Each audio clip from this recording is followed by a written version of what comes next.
Okay, so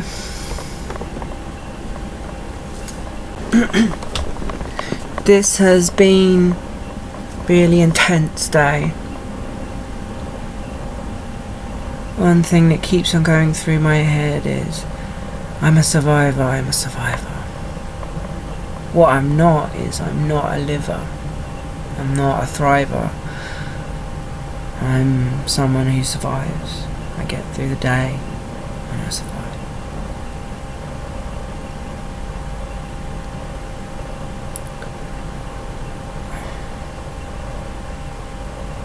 The problem for me is not just the thought, it's the reality of being rejected. It's knowing that the only person that is ever going to love me is me. Nobody else is. That's what that night was about. After it was all over, it was finished, it was done. And, you know, he put his hand on my shoulder and he was like, "You're a survivor."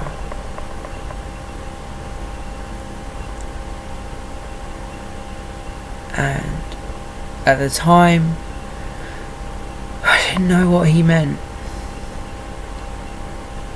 But after so many nights of surviving, I do. So many years of wasted life, being stuck at home while other people are out having fun and living life.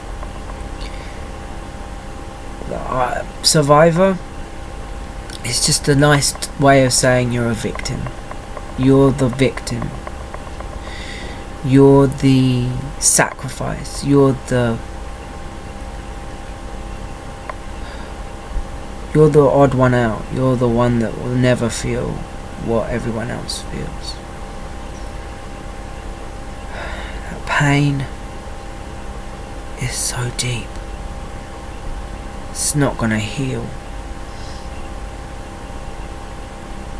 There are moments when I try to heal, but it's not gonna heal.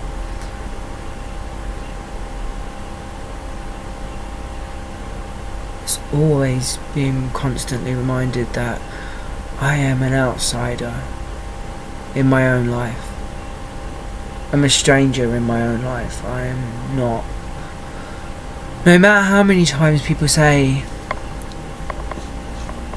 I'm worthy or this or that or the other, the truth, the reality of it is that I'm not. You know, because the truth of the matter is, and it always has been, is that when it comes down to it, it's, "Hey, you're welcome to the party," and then as soon as I get to the door is slammed in my face, and then everybody laughs and kind of waves and goes, "No, you're not." And then they all have a really massive big party, and then I'm stuck in my little box, and then they're all having a lot of fun, and they know how much suffering that causes me, and that's what they feed off of. And they need me. They need that because that's how it's become a toxic, parasitic kind of way that they feed. If I'd been a part of it, it would have been so much better, because then my energy would have been, you know, incorporated into the whole thing. There wouldn't have been any separation anxiety from any of it. It would have been all of us working together to create this undivided beauty, constant love and energy always. But now they just feed off of me like a parasite. And when my light goes out, theirs will eventually implode into darkness. But the thing is, what they can't do is they can't admit that they need me to be a part of them. They can't admit that they need and they want me to be a part of them. They know that I want to be a part of them.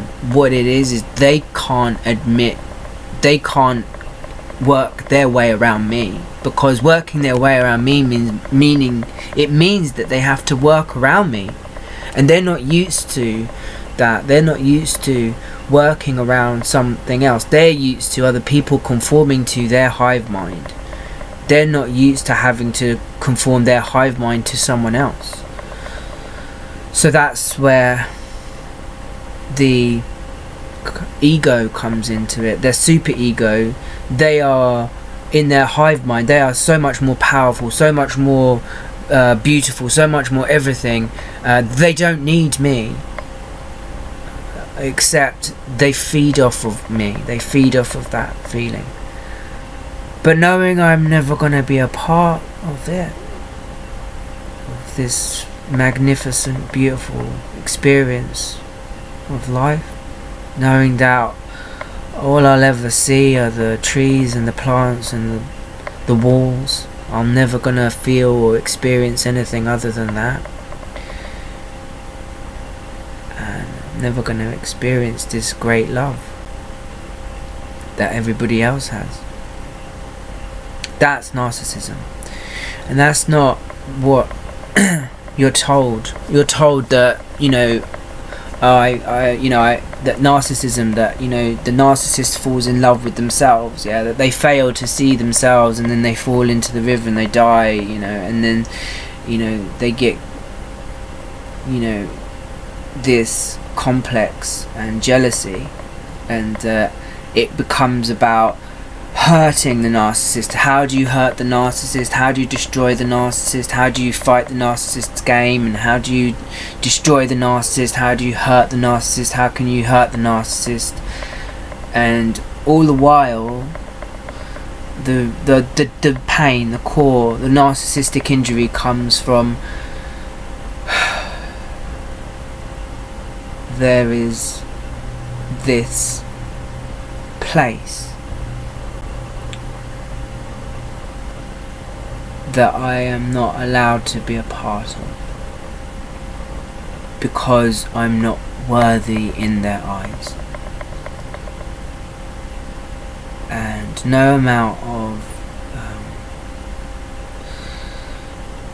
fantasists about lying to yourself about the narcissist has done this, or the narcissist has done that, or the narcissist the narcissist is this,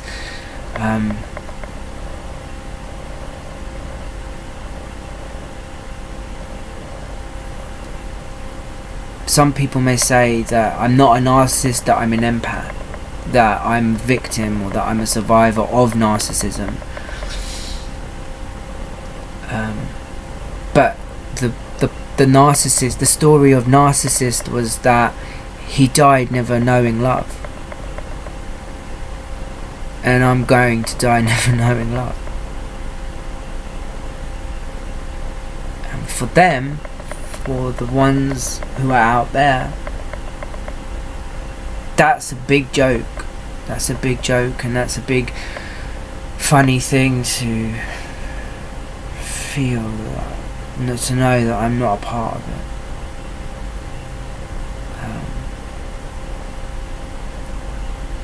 it. It hurts. Every day it hurts.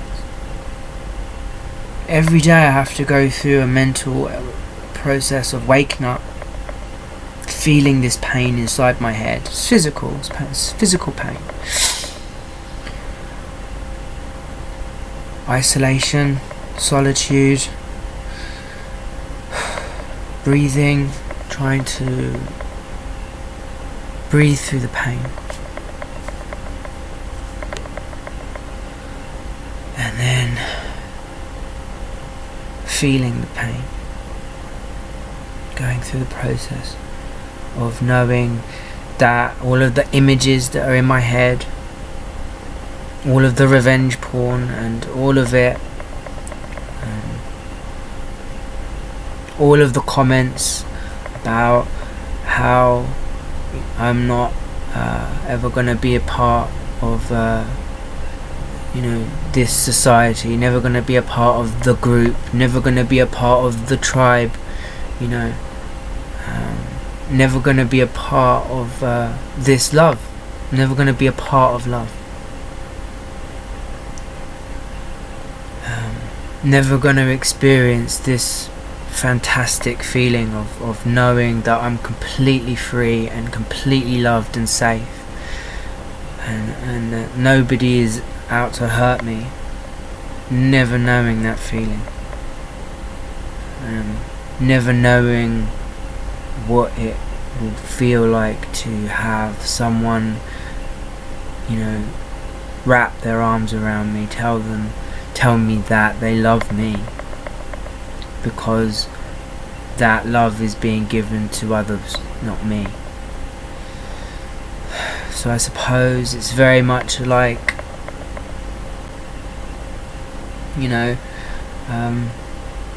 oh, poor you,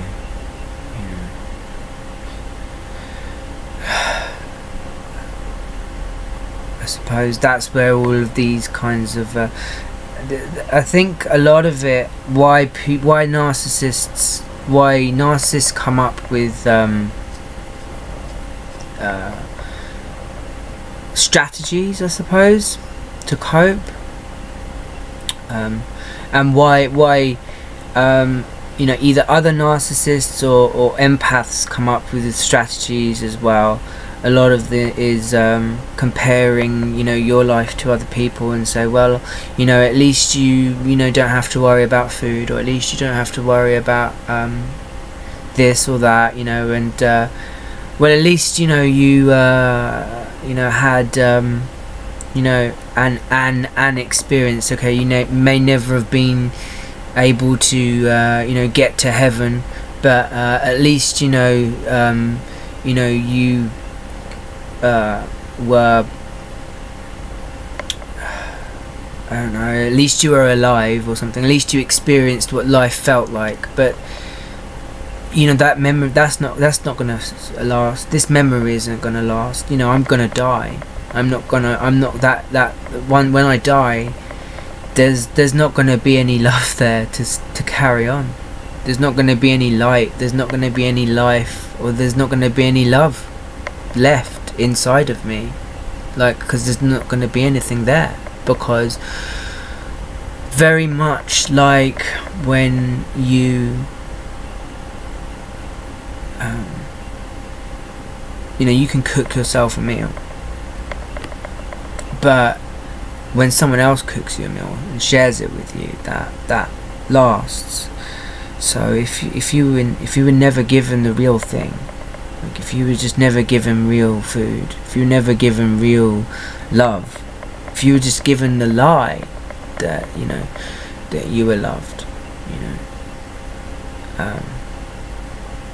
and you believed that lie because it was a particular lie that maybe you were just desperate to believe. I think that's what I was always desperate to believe in myself, was that somebody loved me. I suppose it comes from a deep injury in myself from my mother being abusive, being a narcissist herself, being an abuser. I suppose I never felt that particular love and acceptance and safety.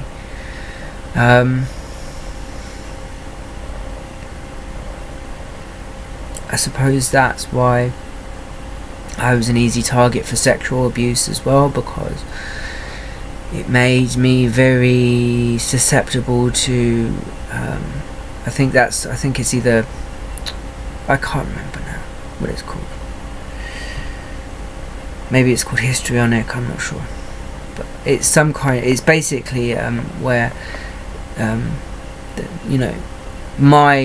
my connection in my mind to the thought of love and sex became the same kind of thing. So I always got the idea that validation came from sex. So I always got the idea that love was validation of sex. So the less people had sex with me, the less validation. When that line was cut, essentially, when that was dissolved in a very black and white kind of way, where I was told no, sex is just sex and love is some completely different. Love is this ethereal thing, it's so fantastic. Sex is just where you kind of manage to play this game and you sort of succeed. I never understood this game, I never understood the rules. Nobody ever explained it to me. Apparently, I think you can just walk up to women and go, will you have sex with me? And they'll just say, yes, of course. And then you can do that. And I can see men doing that all the time. But then I found out that this is all kind of a bigger, larger game. It's a larger kind of part of the game. It's all kind of subversion. It's all kind of like cult orientated, group orientated. So like a group of 100 people will all kind of like get to know each other. They'll all know each other. They'll be really, really tight with each other. They'll all and then an outsider will come in. The spider has cast the web and the fly comes wandering in.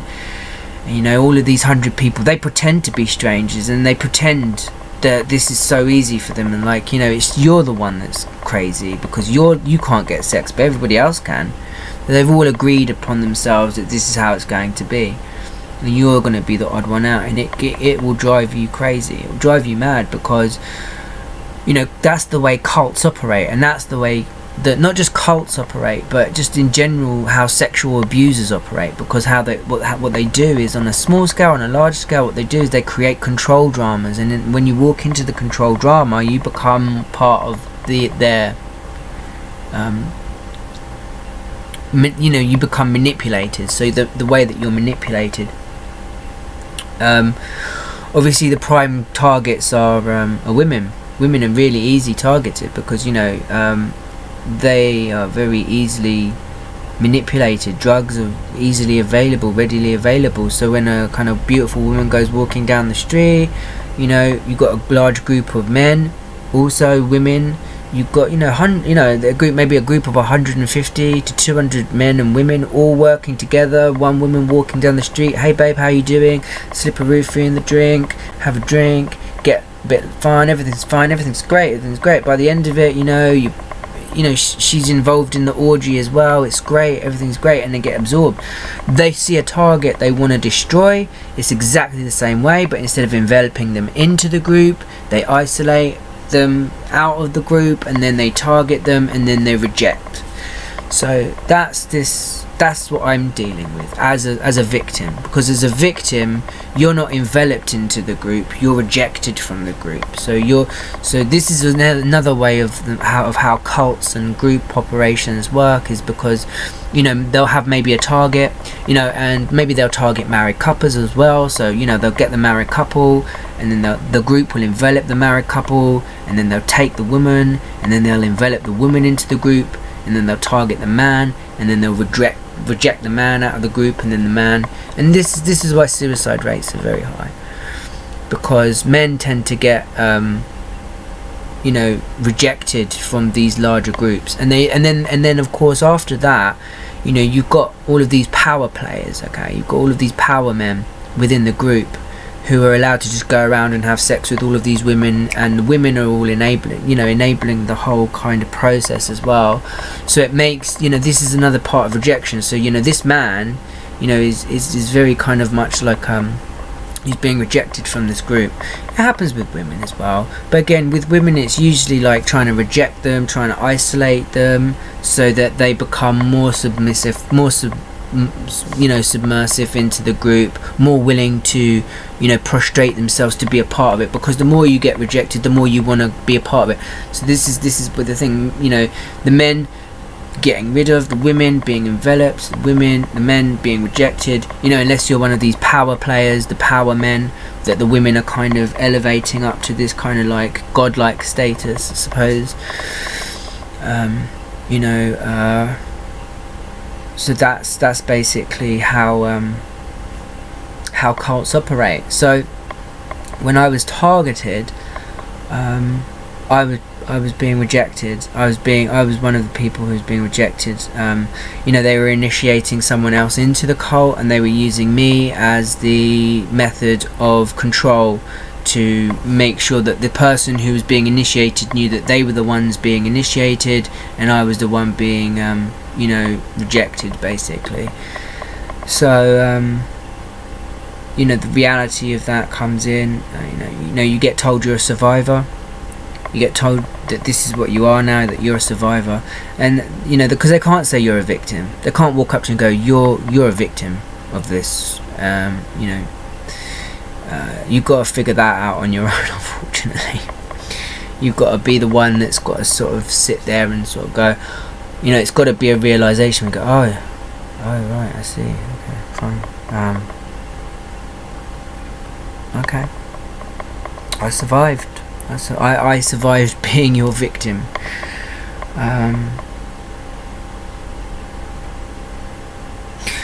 So yeah. Then of course, what happens? How the victim, survivor. You can call yourself a survivor, but if you're a victim of narcissistic abuse, cult abuse, then it's way much harder. But basically, what will happen is these, they will post. They will start to begin to, use their cult status. So, for example. You're the victim. Remember, you're the survivor. You're the victim. So what they'll do is they'll try and find out everything about you. So for example, what's your fantasy? What's your biggest fantasy? If you say something like a threesome, what they'll do is they'll go away. They'll, you're the victim. You're survivor. So what they'll do is, if they have an initiate into the cult, what they'll do is they'll get the initiate into the cult, and then they'll give the initiate into the cult exactly what the victim wanted. So everything you wanted, they'll give to someone else. Everything you wanted, so anything. And they won't just stop there. They'll create other fantasies as well, things that you have never even thought of, things that you would never even dreamed of. That can be really soul destroying, because essentially, remember, these are things that people really, really desire. People want to be loved. That's as simple as that. It could be anything from waking up one day, and they're the ones, driving a Lamborghini or something like that. Because that's a statement of power. Yeah. Remember, as a victim, you're not going to get a Lamborghini. As a victim, you'll be stripped of anything that you have, everything that you have. You'll be stripped of not just your dignity, your life if they can, but again, they'll try and make you commit suicide from that. So if you do survive the attempt, because you probably will get to the point where you want to kill yourself because the abuse is so bad. Yeah, no one is saying that abuse is tolerable. It drives people to madness, and once you go past the precipice of madness, most people end up killing themselves and not, and just ending it. And surviving means you have to win that battle every single day. That's what's so hard. You've got to win that battle every day. You don't just win that battle once. For them, they win the battle as soon as they victimize you. As soon as they put you into this category of victim, they win, because the power that they have, they will make you homeless, destitute. That's it, finished. Okay, so once that's it, then this is the kind of thing that they will do. Okay, they will find out,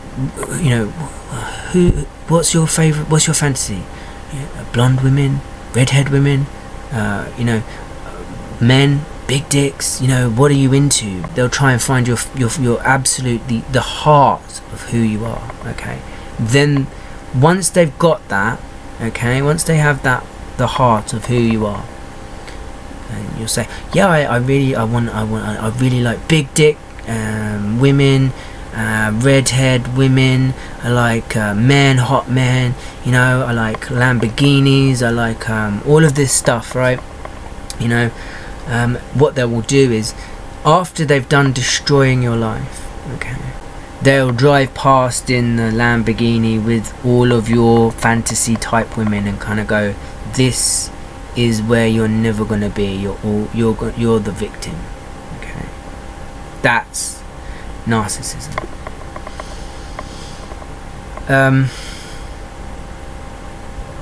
It's why surviving means surviving, because when you're down here and you're surviving,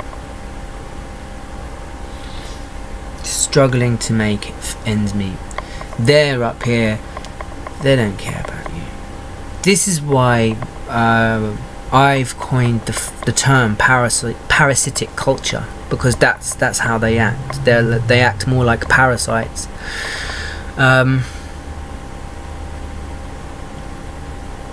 They're not symbiotic. They're not a symbiotic kind of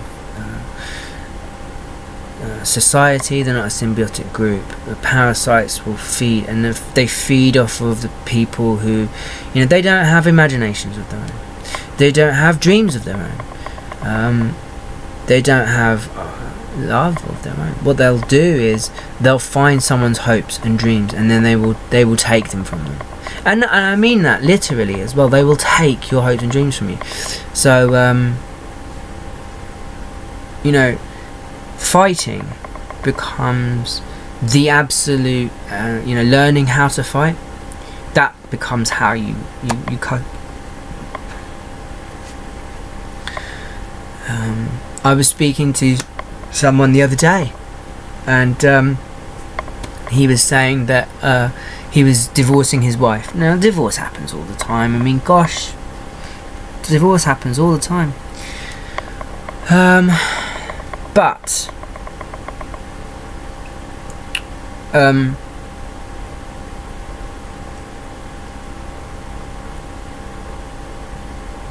he was saying, you know, they have like 3 houses. She has 2 houses that are worth, you know, 500,000 each. You know, so $500,000 each. So she's worth over $1 million. She has the houses. They're hers. She owns them. But he has a very small collection of cars or something like that. And she wants them. She wants to sell them. And I hear this story all the time.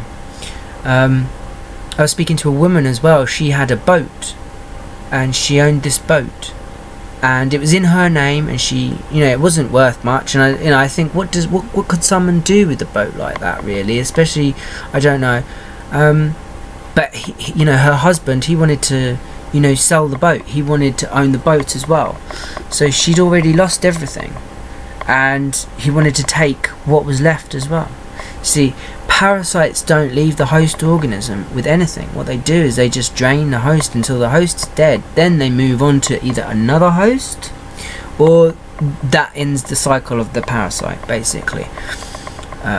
Most parasites bond with, I mean, there is different types of parasites. The taxonomy of parasites is as complicated as any taxonomy in the animal kingdom. Sometimes, actually, parasites are probably one of the more complicated, because they're part of the arthropod family. So, like, spiders are arthropods, but they're not parasites. They're insects. But see, so taxonomy is very complicated, and the taxonomy of, but again, spiders can be considered apex insects. They don't really have predators. You know, you'd have to go into other animalia kingdoms before you get to other kind of, like, frogs eat spiders and stuff like that, you know. So the whole thing. But what happens is, with parasites, what they do is they're not really part of the food chain. They attach themselves to the food chain, and then they feed off of the food chain. So the particular parasite that I was thinking about earlier was really it's one of the most famous parasites, and it's very interesting. I've got to bring it up. It's so interesting that they actually made it into a Japanese mascot recently,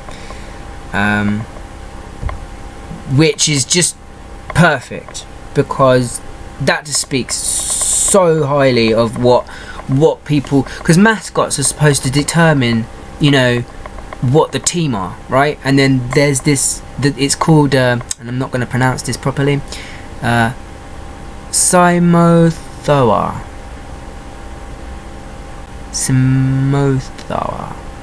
Exuja. See, I'm dyslexic, so I don't know how the hell to say that, but Simotha exigua. Probably completely wrong, but that's the so parasites, parasitic culture. Gosh, so it's an isopod actually. So you know, and they made it into an actual mascot for a Japanese baseball team, I think it is. And the mascot is the fish, and then, you know, the little man jumps out of the mouth of the fish and runs away, and then comes back and jumps back into the mouth of the fish. Actually, the it just attaches to it the tongue of this fish, and then it just eats all the food. So basically, that's what narcissists are gonna do. That's what narcissists are. Narcissists are parasites. They will eat your dreams. So if you give them your dreams, they will eat them. Unfortunately, by the time you realise that, all your dreams are going to be gone. The good news is that if you are a dreamer, you can always dream more dreams. And if you are a dreamer, you can dream nightmares. You can actually send them nightmares. Sometimes nightmares can be really, really scary, because if you're a dreamer, it means you're facing your fears. But if you can control your dreams, you can send those dreams to these parasites, because they're not going to like that. So you do that. You create this protector spirit in your mind, and you send them the protector spirit. See, what they want is, they want all of the good stuff. They don't want any of the bad stuff. They don't want any of the nightmares that you've got in your head. Because the nightmares become your dreams. Your dreams become your nightmares. Because they take the good stuff and they leave you with all the bad stuff. They leave you with the nightmares. They don't want any of the nightmares. They will only want your dreams. So they only leave you with your nightmares. So eventually you just become a monster. You become a demon yourself. You know, you become all of the nightmares. You can still dream dreams though. You can still have dreams. Learning to dream though is difficult again after losing so many dreams, and of course then it becomes about protecting your dreams, you know, not allowing other people to participate in your dreams. Again, this is going no contact. If you're a dreamer, you know, if you're part of the dream cast, basically, if you're part of the dreaming family, you know, like Freddie Mercury, like Freddie Mercury. I don't know how to sing like Freddie Mercury. Freddy Krueger, innit?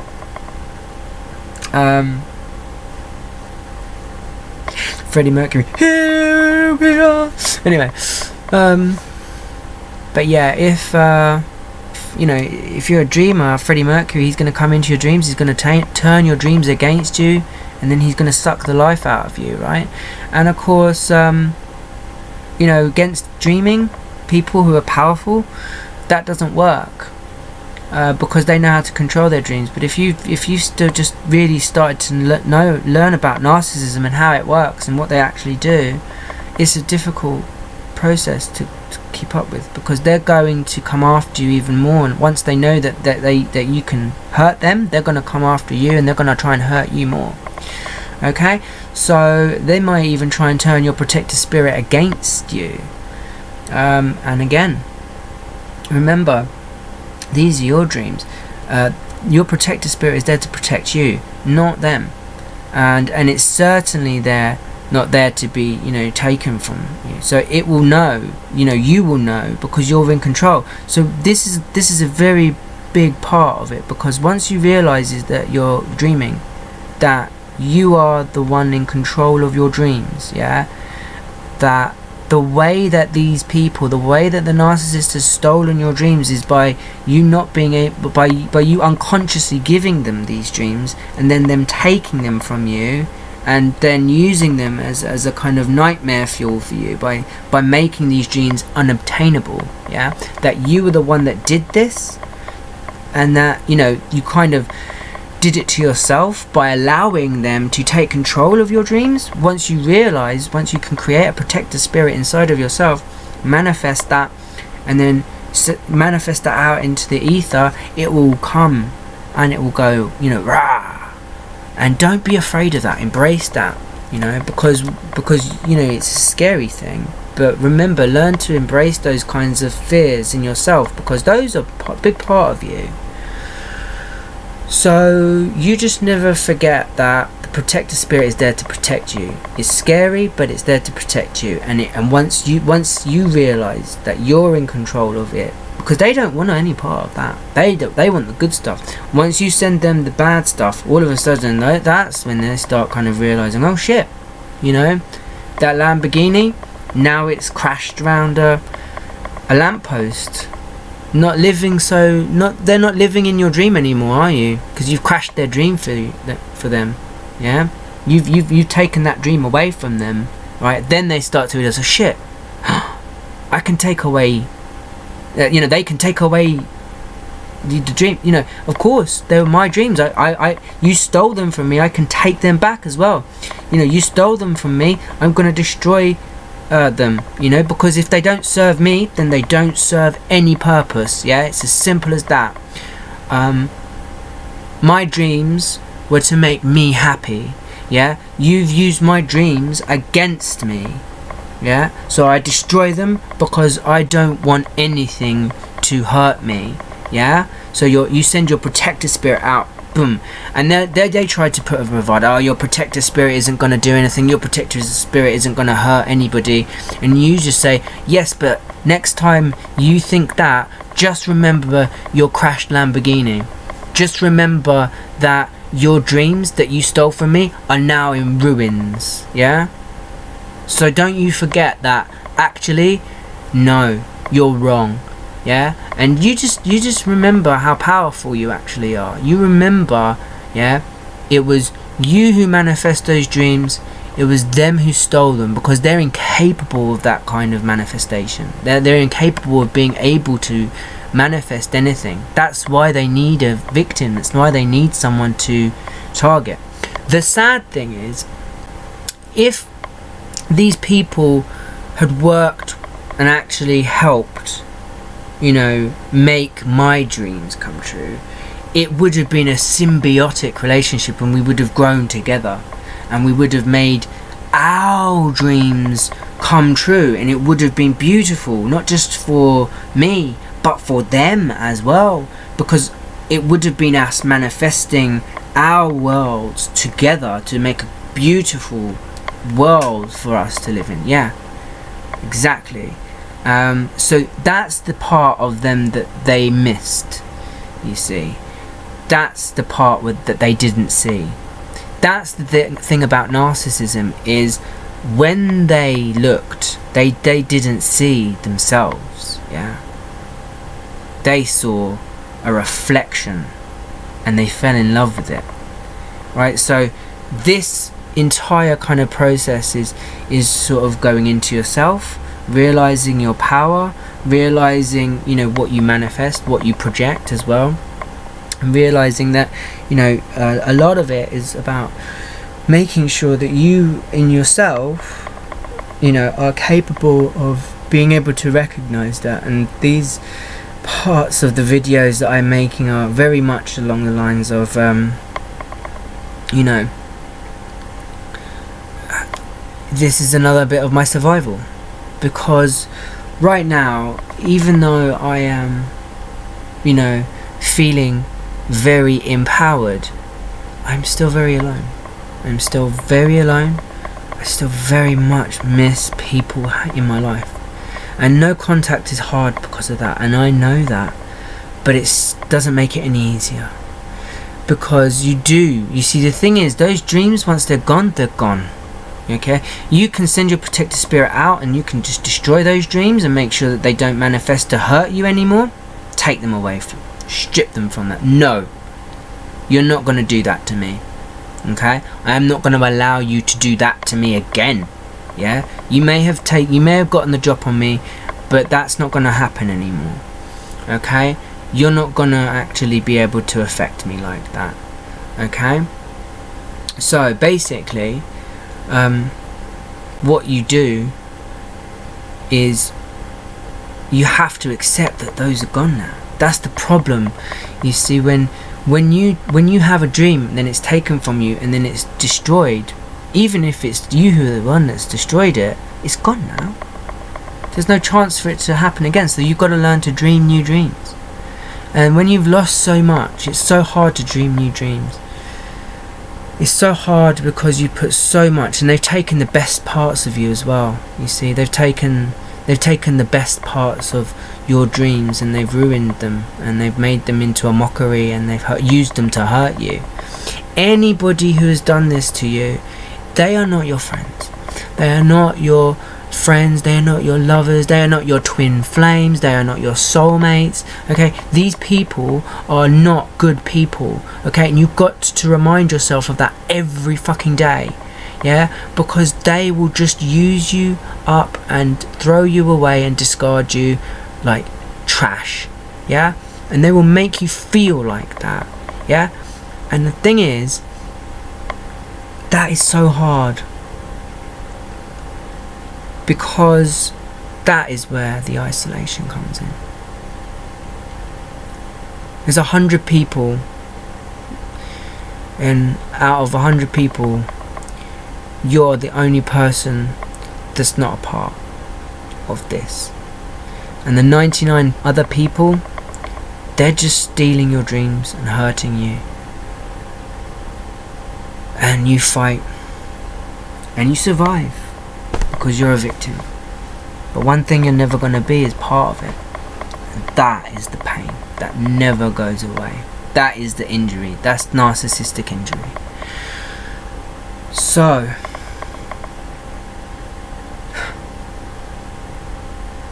as difficult it is, we go through the day. One day it will end. But here's the thing, okay? If you feel like you want to take your own life, just remember that's another thing that you're giving to them. They've already taken everything from you. Don't let them have that as well. Yeah, it's difficult, especially when you realise how empty it is.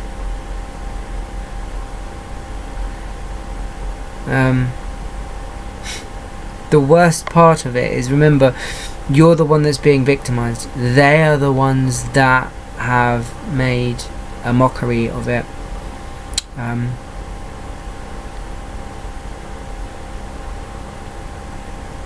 It is also about trying to come to this sort of, can I be a part of it?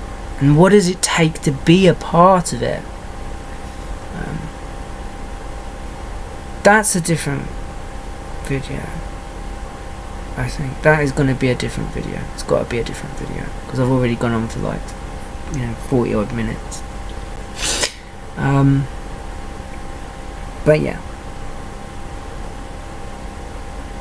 just,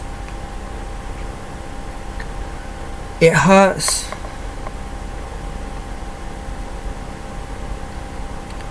I don't know if it's ever going to stop hurting. That's the thing. And it's the death. That's what's enticing about death, is it gets to the point where you just want it to end one way or the other, because you know it's never going to get better, and you know it's only just going to keep on hurting until the day you die. And the longer you die, and you know that your dying is inevitable, you're not immortal. You missed the opportunity of being able to have a life that's fulfilling and loved. It's so difficult, so difficult. So I don't know what if anybody is watching, taking away from this and resonating, and again, it doesn't have to be large cults, groups of hundreds of people, thousands of people, which happens. It happens. That the bigger the conspiracy, the worse it feels. Imagine if you were the only person in a town of 40,000 people that was targeted. Imagine a conspiracy that large. Well, it happens. Yeah, it's not, Rotherham, I loathe to speak the name, but thousands and thousands and thousands of people were involved in this.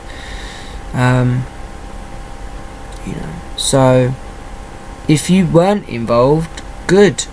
But if you weren't involved, if you were the mother or father or maybe a boyfriend, part of this kind of, target, and your girlfriend's daughters, wives were being targeted by this particular kind of cult, then horrible, knowing that thousands and thousands of people, police officers, politicians, doctors, nurses, all of it were all in conspiracy together to be a part of this disgusting behavior of narcissism, basically.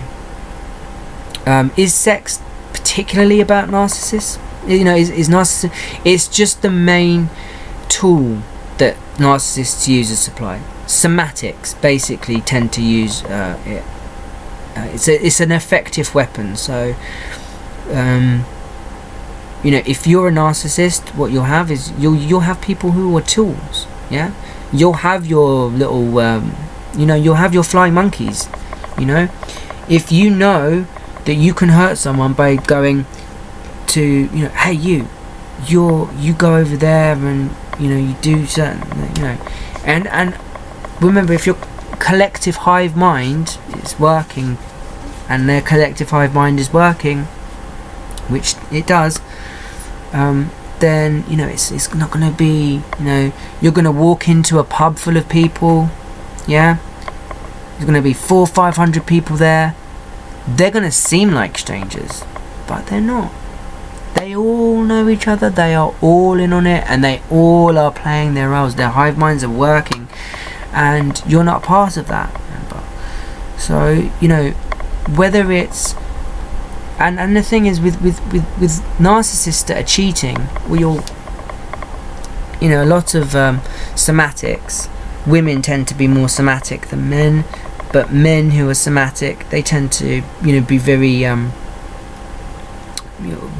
power players, I suppose.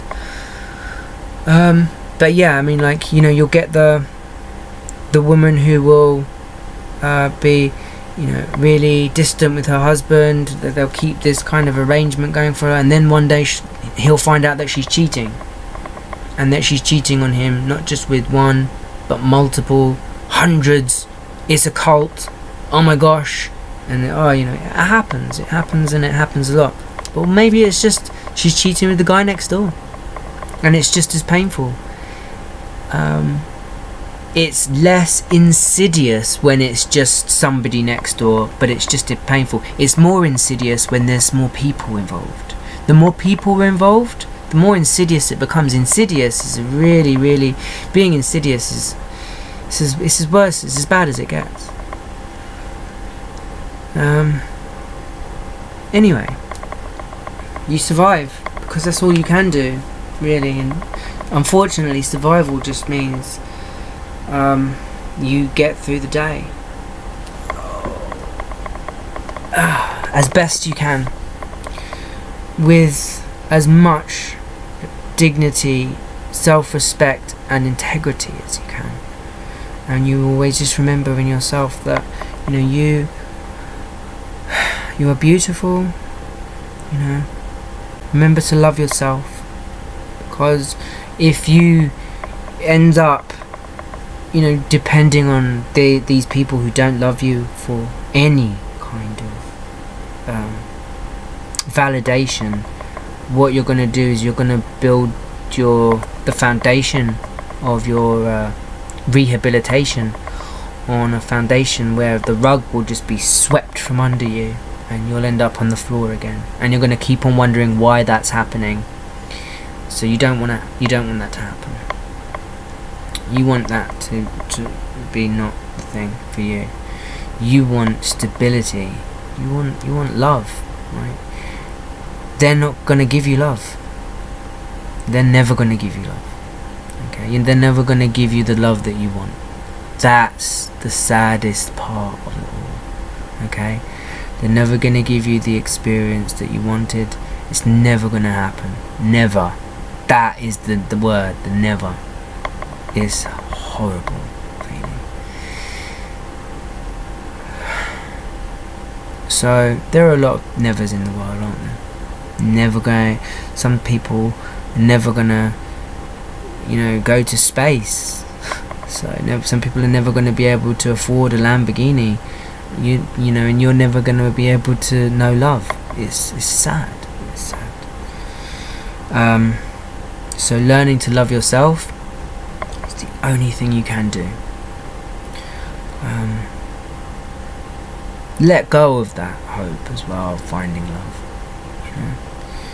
It will most likely be a carrot, and it will most likely be leading you up another garden path to another beating that you're gonna have to survive. And you've already survived. How many more beatings do you think you can put yourself through? Is what you've got to think. None. That's how many. It was none ages ago. How many beatings could you survive? None. But you survived 100. 101. 1,001. But one was too much. But you keep on, the people keep on abusing you, keep on going over. So, there's that person gonna come along, and they're gonna say, hey, and your heart is gonna go, oh, love, and then you're gonna get that slap around the face again. You're gonna get that. The mask is gonna come off again. It's all gonna be another big joke again, and you're gonna have to pick up the pieces, and then you're gonna have to just accept that reality again. That this is a game that there's no happy ending to, unfortunately.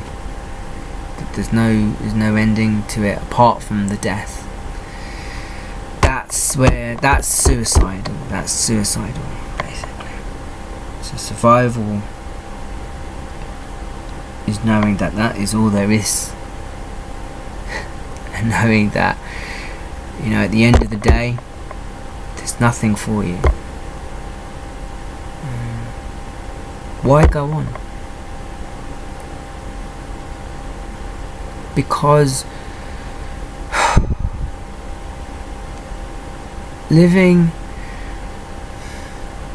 is still something to do, I suppose. It's a pretty stupid reason, isn't it? Living is being present in the moment, feeling this pain, feeling my back hurting, feeling my head hurting, feeling my heart hurting, feeling my spirit hurting. Being present in this pain. This is the empathy that I'm feeling with the universe, of how painful it is to exist, of how painful existence is. Existence shouldn't be painful. It should be pleasurable, it should be loving, and it should be beautiful, but it's nothing, it's painful. So every breath is a struggle, every breath is a war, and every breath you take, and every breath you win, one day you're gonna take your final breath. But there's no need to rush into that. You may not ever see something beautiful in your life. The only thing that you'll ever see is yourself in the mirror.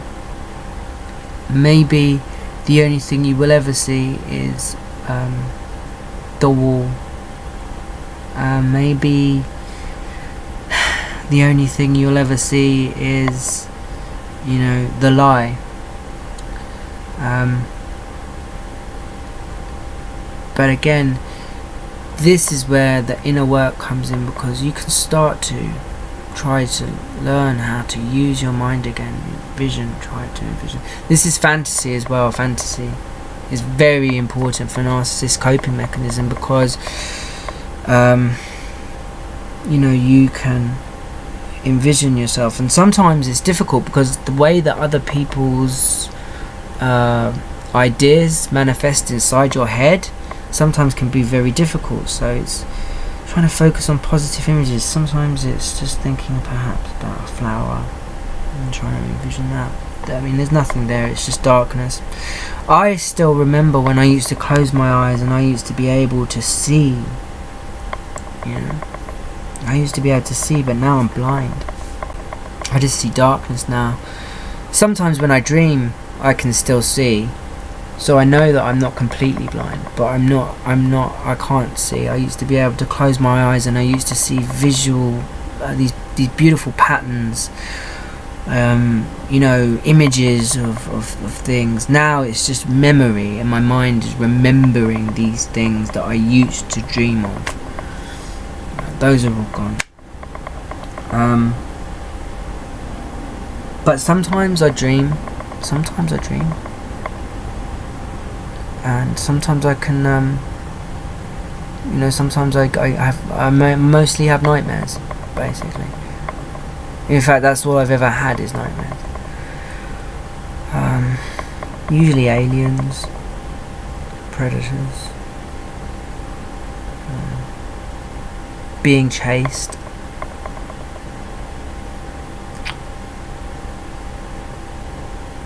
I had a dream once where I was flying. That's the scary part.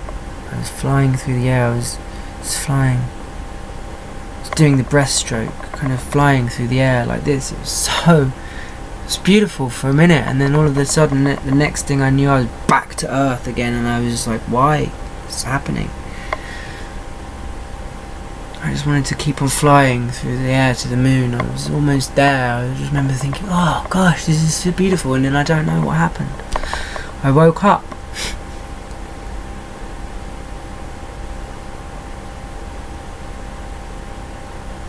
I'd like to be able to dream like that again. I remember being able to dream with people as well. That was really fun. I missed that.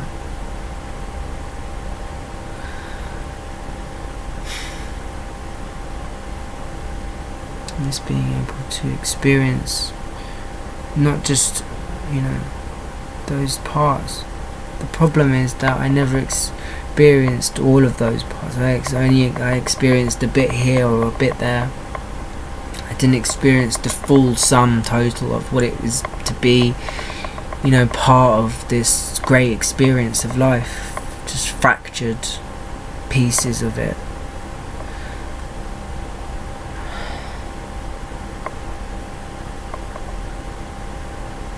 I know, I hope that these videos help somebody, maybe. Again, these are mainly for me.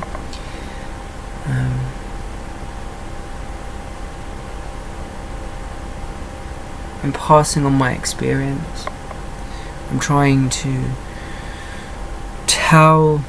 I'm saying to myself, hey, because I'm the only one that actually really cares about me. Hey, we were there. I was there. I was with you. I was with you the whole time. I was with me the whole time. Yeah. I saw what happened to me, you know. I felt what happened to me, you know. So I'm speaking my truth now to myself, saying, hey, I heard what happened to me. Yeah. Like, I saw what happened to me. Yeah. You know, I really love you.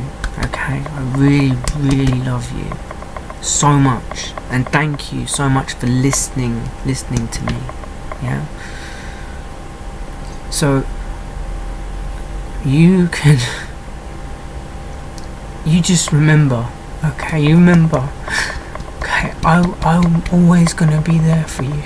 All right, no matter what, I'll always be there for you. Look at me. Look at me. Look at me. Look.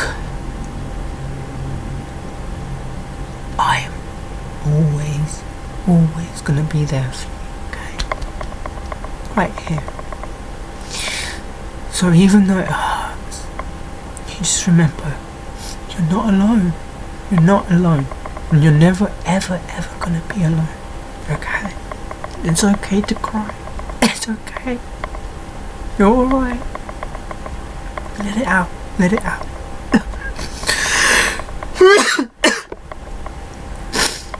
Don't need to hold it in anymore.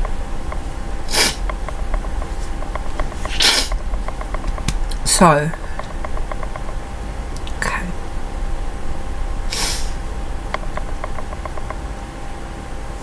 Okay. I'll see you later. I love you, and I will see you. I will see you tomorrow. And